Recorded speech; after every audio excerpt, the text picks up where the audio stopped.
Factorising.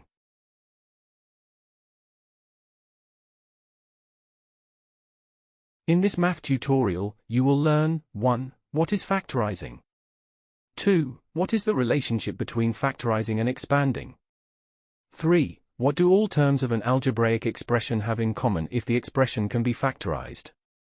4. How to factorise an algebraic expression. 5. What do the 8 special algebraic expressions relate to in factorization? 6. What are quadratics? How to factorize them? Introduction. In the previous 2 tutorials, we discussed expanding brackets, Math Tutorial 6.2, where brackets are removed to get an equivalent expression without them, Math Tutorial 6.3. It is clear that to complete the cycle of this topic, we must also explain the inverse, i.e. how to collect an expanded expression into a single or a group of brackets. This is precisely what we will deal with in this tutorial.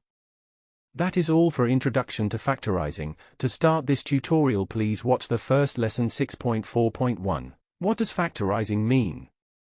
Thank you for watching. Make sure to like and subscribe to keep up to date with new videos.